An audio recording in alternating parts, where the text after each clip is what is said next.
Une semaine que nous étions en planque avec le bleu. Enfin, le bleu. Après toutes ces années, il était peut-être temps que j'arrête de l'appeler comme ça.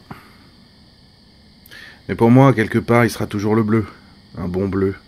Un bleu royal. Un bleu plein de promesses. Idéalement, c'était le genre de flic qu'on aimerait voir un peu plus souvent dans nos rangs. Plutôt que ces habituels tirs au flanc qui se gavent de beignets et qui composent notre commissariat. Mais c'était fini. On avait enfin pincé Jojo Lafouine. Et autant dire qu'il n'allait pas revoir la lumière du jour de sitôt. Pendant qu'il trinquait, je m'éclipsais sans avoir pris le temps de dire au revoir à tout le monde. Je ne suis pas un homme à célébrer. Plus depuis des mois en fait. Je fuyais les bouteilles comme la peste. Une fuite courageuse à ce qui paraît. Drôle de concept. Je me dirigeais vers mon domicile, sachant qu'après tout ce temps d'absence, l'odeur de peinture fraîche avait probablement déjà quitté les différentes pièces.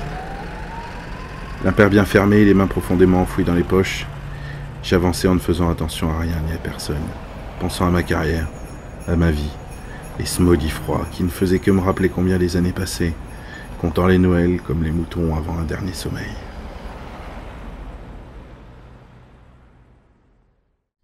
Quand j'arrivais chez moi, les lumières étaient toutes éteintes.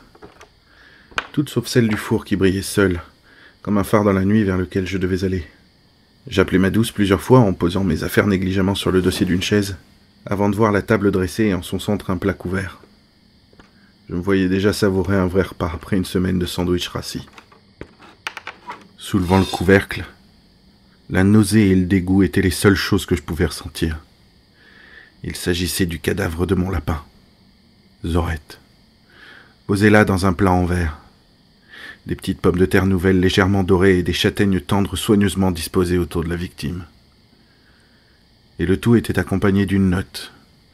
Une note sur laquelle on pouvait lire « Oh, oh, oh, reste loin de nos affaires, la volaille ».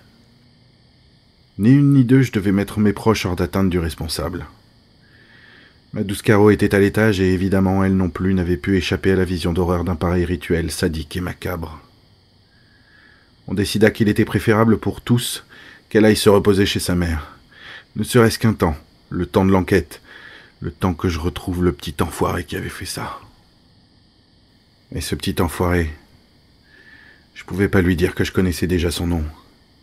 Elle se serait bien trop inquiétée.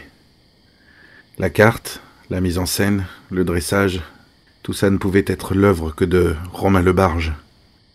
Un barge il l'était. Et c'était bien le seul mafieux du coin qui n'était pas italien. Chose étonnante pour un Romain. Il était dans ma ligne de mire depuis bien trop longtemps maintenant, et je n'étais jamais parvenu à le coincer. L'arrestation de Jojo Lafouine aurait pu aider, mais on savait déjà tous par expérience qu'il allait se faire buter avant même qu'un son ne se dégage de son museau. Comme c'était arrivé pour Benny l'abeille. Cette fois-ci était la fois de trop. Le flic aurait été menacé, le flic s'en serait chargé. Mais là, il s'était attaqué à l'homme. Et à l'homme sans uniforme. Le lendemain, je me pointerai pas au bureau. Sans dire un mot à personne, ni même au bleu. C'est l'homme sans uniforme que ces raclures de merde allaient trouver sur leur chemin. C'est à l'instant où le soleil se coucha sur les hauteurs de la ville, la brume et la puanteur envahissant l'atmosphère, que je sus qu'il était temps d'y aller. Je fourrais ma tire de toutes les armes qui étaient à ma disposition comme une dinde qu'il était déjà trop tard pour gracier.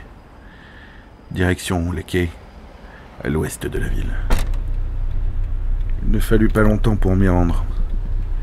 Alors que le caoutchouc foulait l'asphalte, la route semblait s'étendre sur des kilomètres. L'entrepôt du barge à portée de vue, je ralentis, éteignant les phares pour m'arrêter près de la rangée de voitures vertes qui était celle de ces hommes de main. Tout était si calme. Les flocons se déposant un à un sur les capots, comme des doigts se posant sur les touches d'un piano. Un peu plus et on aurait pu confondre la scène avec de l'apaisement. Mais l'apaisement se mérite dans cette ville. Et moi, je ne l'avais pas encore mérité. Le dos enfoncé dans le siège, je pris de longues inspirations sans que jamais le doute ne puisse m'atteindre.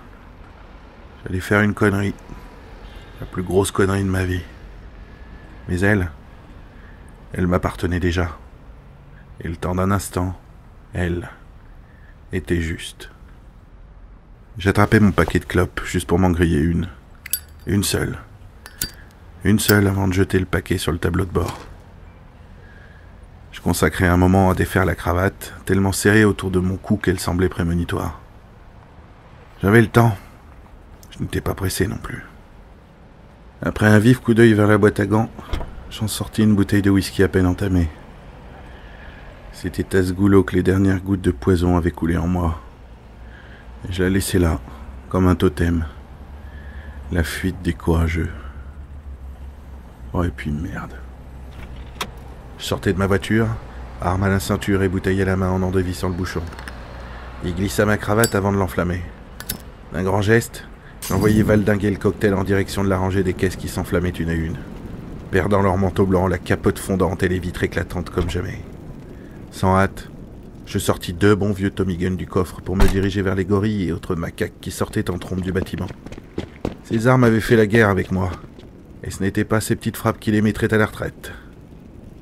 Ils se précipitaient tous sur moi sans savoir qu'ils couraient vers leur mort. Un à un, ils tombaient, et un à un, ils prouvaient leur bêtise. Zorette était l'acte de trop, celui qui fait péter un câble. Et ce sera que bon débarras pour la ville.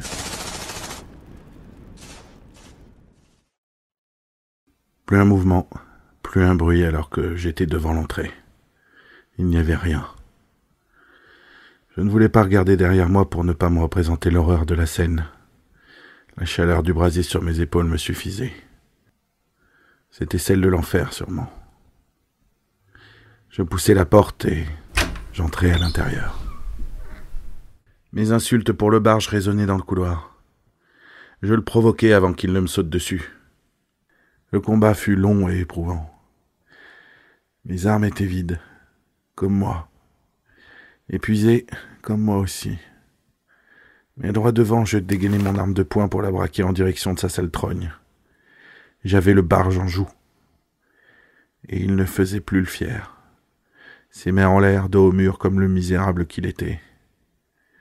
Dans un élan de justesse, de justice aussi sans doute, l'envie de le buter s'était évanouie. Il serait bien plus apprécié de le voir moisir en tôle.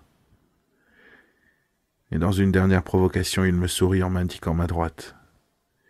Jetant un vif coup d'œil, sans lâcher la cible de ma ligne de mire, j'entrevis le badge doré du capitaine, son arme pointée sur moi, le canon comme un puits d'infini d'où jaillit une lumière. C'était donc ça, le tunnel lumineux. Je pressai la détente.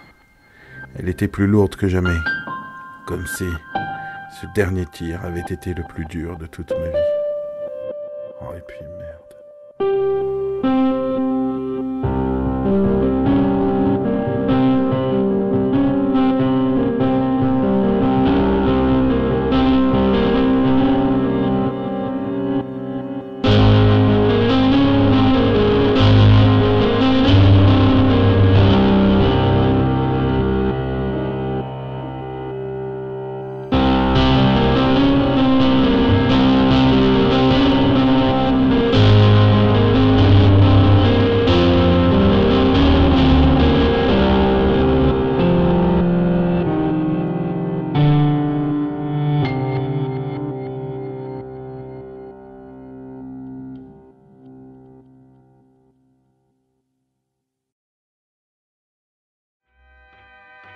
Je repensais à l'histoire de mon ancien partenaire, celui qui m'avait tout appris.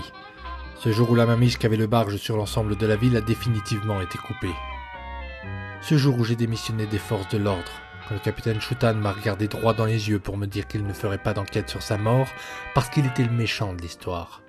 C'est alors que ma platine dérailla, un homme arrivant en trombe dans mon bureau. Mais un jour, j'irai au bout de l'histoire, et j'apprendrai ce qu'il est arrivé à celui que l'on appelait le petit Billy.